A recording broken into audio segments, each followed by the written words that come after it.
بسم اللہ الرحمن الرحیم۔ گمنام ہیرو کے معزز ناظرین السلام علیکم۔ دوستو لائک ضرور کر دیا کریں، شکریہ۔ آئیے چلتے ہیں کہانی کی طرف۔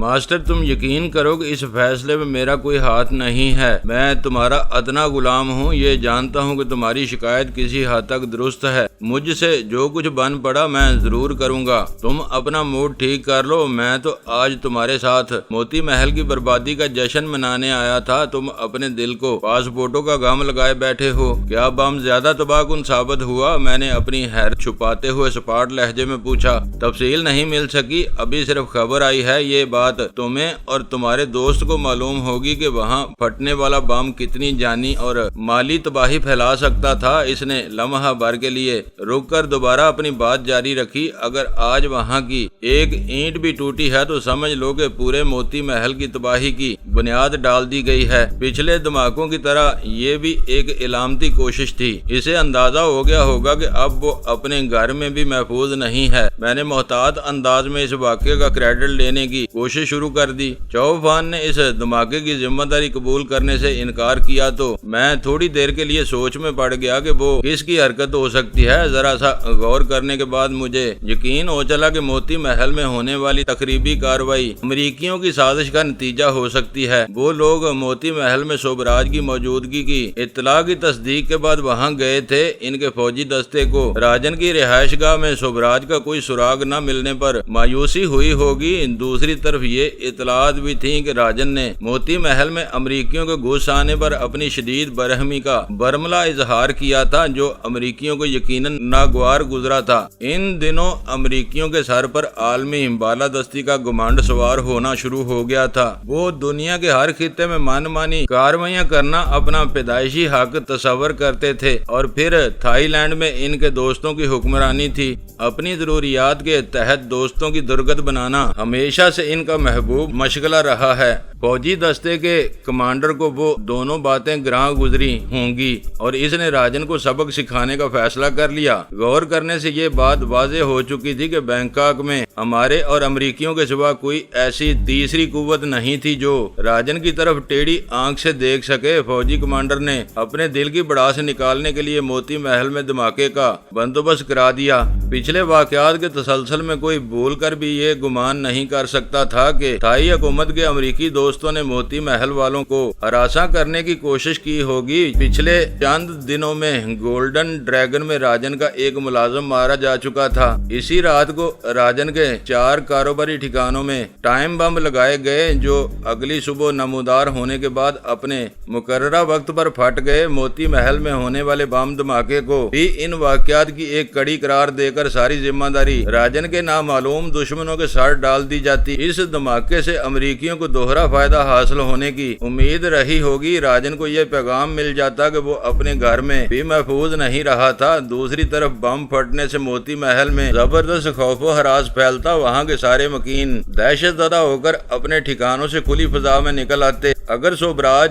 بدستور موتی محل کے کسی خفیہ ٹھکانے میں چھپا ہوا تھا تو اضطرار کے عالم میں اسے بھی سامنے آ جانا چاہیے تھا۔ موتی محل میں بم پھٹنے کی واردات اس امر کی مظہر تھی کہ بینکاک کے اس نجی قلعے میں ایسے لوگ بھی پل رہے تھے جن کی وفاداریاں اپنے آقا کے لیے نہیں تھیں۔ انہوں نے دوسری قوتوں سے اپنی خدمات کا سودا کیا ہوا تھا۔ موتی محل میں تخریبی کارروائی کرنے والوں کو بم کی محدود تباہ کاری اور دھماکے کے وقت کا پیشگی علم ہوتا۔ وہ کسی محفوظ مقام پر رہ کر موتی محل سے برآمد ہونے والے خوف زدہ افراد کی بھیڑ کا بخوبی جائزہ لے سکتے تھے۔ ان لوگوں میں شوبراج کا چہرہ نظر آتا تو افراتفری کے عالم میں کسی نامعلوم سمت سے آنے والی ایک گولی پلک جھپکتے میں اس کا کام تمام کر سکتی تھی۔ ایف بی آئی کے غدار کو سزا دینے کے لیے وہ ایک بہترین موقع ثابت ہوگا۔ وہ محرکات بہت قوی تھے۔ اس نظریے پر میں نے جتنا غور کیا وہ خیال میرے ذہن میں اسی قدر راسخ ہوتا چلا گیا۔ متوقع جانی اور مالی نقصان کے پیش نظر یہ ضروری تھا کہ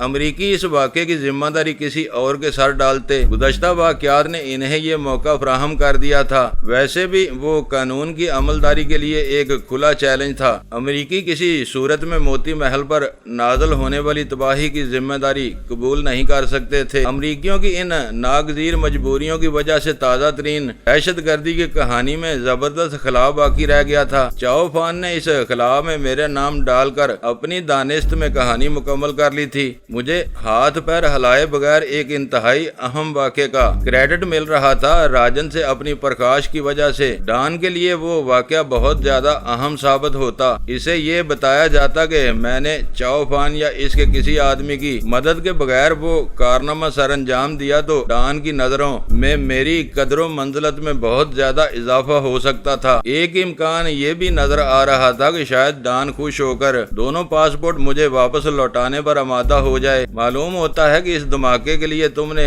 وہ ٹائم بم استعمال کیا ہے جو تمہارے پاس فاضل پڑا ہوا تھا۔ چاؤفان بہت زیادہ متجسس اور پرجوش لہجے میں کہہ رہا تھا۔ وہ بہت زیادہ طاقتور نہیں تھا۔ تمہاری وہ امانت اس وقت بھی میرے کمرے میں محفوظ ہے۔ میں نے اس کی بات کاٹ کر کہا، جب چاہو واپس لے سکتے ہو، یعنی اس بار تم نے سب کچھ اپنے ذرائع سے کیا ہے۔ اس نے حیرت کا اظہار کیا۔ یہی ایک غلطی ہوگی، آدمی کو ہمیشہ اپنی کھال میں رہنا چاہیے۔ جو لوگ شاہ سے زیادہ شاہ کے وفادار بننے کی کوشش کرتے ہیں منہ کے بل گرتے ہیں۔ میں کہہ رہا ہوں کہ حزن و ملال کو اپنے دل سے کھرچ کر پھینک دو، وقت گزرنے کے ساتھ سب کچھ ٹھیک ہو جائے گا۔ تمہیں موقع مل گیا تھا تو موتی محل میں زبردست بلاسٹ ہونا چاہیے تھا۔ وہاں گنڈوں اور قاتلوں کی فوج پل رہی ہے۔ 10-5 مرتے تو راجن کے پیر اکھڑ جاتے۔ تمہارا اپنے بارے میں کیا خیال ہے؟ میں نے چبھتے ہوئے لہجے میں پوچھا۔ ماسٹر، تم چوٹ کرنے کا کوئی موقع ضائع نہیں کرتے۔ وہ بے اختیار ہنس دیا۔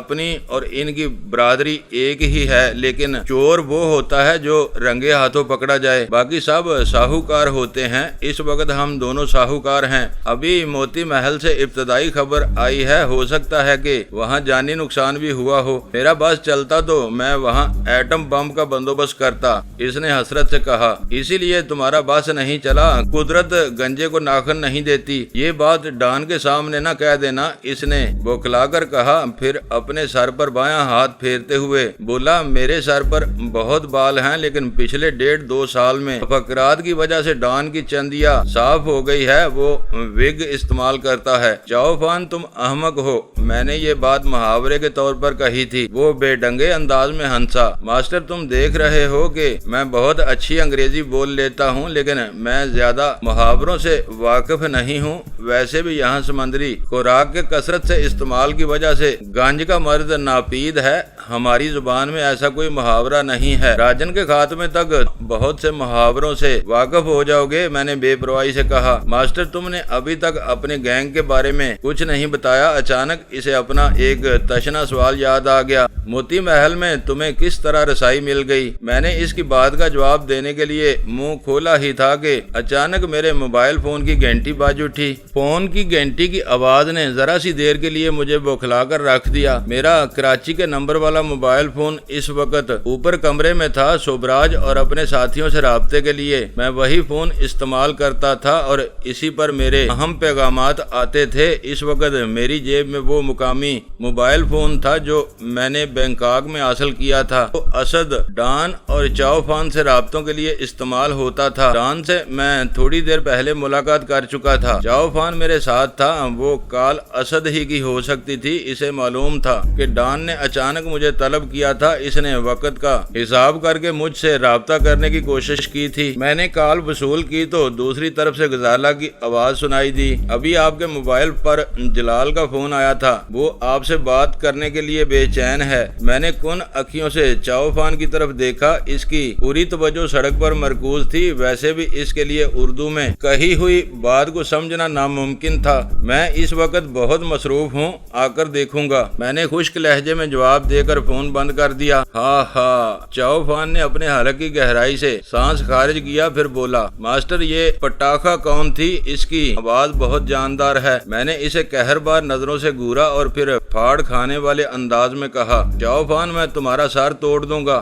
آج تم نے دوسری مرتبہ اس کے بارے میں بدتمیزی کی ہے۔ یہ میری بیوی کا فون تھا۔ توبہ توبہ توبہ، میری توبہ۔ ہری سڑک پر چاؤفان اچانک اسٹیئرنگ وہیل چھوڑ دیا اور دونوں ہاتھوں سے اپنے گالوں پر لگاتار تھپڑ برسانے لگا۔ یہ کیا کر رہے ہو؟ ایکسیڈنٹ ہو جائے گا۔ میں دبی دبی ہزیانی آواز میں گرایا، ہوش میں رہ کر اسٹیئرنگ تھامو۔ تمہاری گاڑی کی رفتار 100 سے اوپر ہے۔ اس نے سر جھکا کر شکست خوردہ انداز میں دوبارہ اسٹیئرنگ تھام لیا اور پزمردہ آواز میں بولا، ماسٹر میں شرمندہ ہوں، دل میں خود کو ذلیل محسوس کر رہا ہوں، بدھا گواہ ہے، مجھے علم ہوتا کہ وہ تمہاری عورت ہے تو میں کچھ بھی نہ کہتا، اپنی زبان کو تالا لگا لیتا، سارا قصور تمہارے فون کا ہے، اس میں اتنی اونچی آواز آتی ہے کہ برابر میں بیٹھا ہوا آدمی ہر بات سن سکتا ہے، میں تمہاری اور اس کی باتیں نہیں سمجھ سکا، اس کی آواز سن کر ذہن میں جو خیال آیا وہ کہہ ڈالا، یہ میری آخری غلطی تھی، مجھے معاف کر دو۔ چاؤفان، مجھے افسوس کے ساتھ کہنا پڑ رہا ہے کہ تم اول درجے کے چلاک ہو، جو کچھ کہنا چاہتے ہو آنکھیں بند کر کے کہہ جاتے ہو، بعد میں معافی مانگ لیتے ہو، یا پھر تم عقل سے ایک دم کورے اور نرے گدھے ہو۔ ماسٹر وہ خوشامدانہ انداز میں بولا، اس وقت دوسری بات فرض کر کے میری خطا معاف کر دو، میں اتنا ناشائستہ آدمی نہیں ہوں، ہر ایک کو اس کے رتبے کے مطابق عزت دیتا ہوں، پتہ نہیں اس وقت بے دھیانی میں میری زبان کیوں چل پڑی، میں تمہارے سامنے خود کو نرا گدھا تصور کر رہا ہوں، مجھے تمہارے بول چال پر ایک اور سخت اعتراض ہے۔ میں نے اس موقع سے فائدہ اٹھاتے ہوئے سخت لہجے میں کہا، وہ بھی بتا دو، آئندہ میں اس کا دھیان رکھوں گا، تم کو اسے میری بیوی ماننے میں کیا تعامل ہے، تم اسے ہمیشہ میری عورت کہتے ہو۔ ماسٹر یہ بات میری سمجھ میں نہیں آئی، وہ بے بسی سے بولا، کیا وہ ایک عورت نہیں ہے؟ عورت ہی ہے، میں نے دانت پیس کر جواب دیا، مگر عورت اور بیوی میں بہت فرق ہوتا ہے، عورت کوئی بھی ہو سکتی ہے، بیوی صرف ایک خاص عورت کو کہا جاتا ہے۔ اوکے، اب میں سمجھ گیا، وہ سر ہلاتے ہوئے بولا، تم کو اپنی بیوی کے لیے عورت کا لفظ توہین امیز محسوس ہوتا ہے، صرف مجھے توہین امیز محسوس نہیں ہوتا بلکہ یہ ایک گھٹیا لفظ ہے۔ ماسٹر لارڈ بدھا مجھے معاف کرے، میں تو غیر ملکی دوستوں کی بیویوں کے لیے اکثر عورت بلکہ مادہ تک کے لفظ استعمال کرتا رہا ہوں اور آج تک کسی نے برا نہیں منایا۔ تم تھائیوں کی انگریزی بہت ناقص ہوتی ہے، لوگ سن کر درگزر کر دیتے ہوں گے کہ بیچارہ چاؤفان انگریزی کے زیادہ الفاظ نہیں جانتا، مادہ جانوروں کی ہوتی ہے، تم نے یہ لفظ استعمال کیا ہوتا تو اب تک میں تمہارا سر پھاڑ چکا ہوتا۔ عورت اور مادہ، وہ آموختہ یاد کرنے کے انداز میں بڑبڑایا، پھر بولا، میری انگریزی واقعی اچھی نہیں ہے، غلط الفاظ پر مجھے ٹوک دیا کرو، میں تمہارا ممنون رہوں گا، اپنے مطلب کی باتوں کے لیے تم خوب انگریزی بول لیتے ہو۔ ماسٹر یہ بھی مجبوری ہے، انگریزی نہ آتی تو میں اشاروں سے تمہیں ہر بات سمجھا دیتا، جب آدمی کے سر پر پڑتی ہے تو اسے خود بخود الفاظ سوجنے لگتے ہیں۔ وہ لمحہ بھر کے لیے خاموش ہوا، پھر اس نے پوچھا، تم نے میری دو غلطیوں کا تانا دیا ہے، ایک تو وہ عورت اور مادہ والی بات تھی، دوسری یہ ہوئی کہ میں نے تمہاری بیوی کی آواز کی تعریف کی، جو غلط بات ہے۔ تمہیں مجھ سے اور کوئی شکایت تو نہیں ہے نا؟ تمہاری عقل بھی موٹی ہے۔ میں نے ایک گہرا سانس لے کر جواب دیا، سارا قصور تمہارے عامیانہ انداز کا ہے، جو باتیں شروع سے تمہاری گٹی میں پڑی ہوئی ہیں انہیں بدلنا میرے بس سے باہر ہے۔ تم جیسے کسی آدمی کو شائستگی سکھانا شاید دنیا کا سب سے مشکل کام ہے۔ ان باتوں کو فی الحال بھول جاؤ۔ ماسٹر میں ان باتوں کو کیسے بھول جاؤں؟ اس نے مغموم آواز میں کہا، مجھے زندگی میں تم نے پہلی بار بول چال پر ٹوکا ہے تو اب میری تصحیح کرنا تم پر لازم ہے۔ میں نے چند ثانیوں تک غصے اور بے بسی سے اس کی طرف دیکھا، پھر غصہ ضبط کر کے سمجھانے والے انداز میں بات شروع کی، تمہاری ساری تعریفیں منفی ہوتی ہیں، مجھے تعریف پر نہیں تمہارے الفاظ پر اعتراض ہے۔ عورت کو حسین کہنا جائز ہے، جب زوردار کہتے ہو تو مفہوم بگڑ جاتا ہے، اسی طرح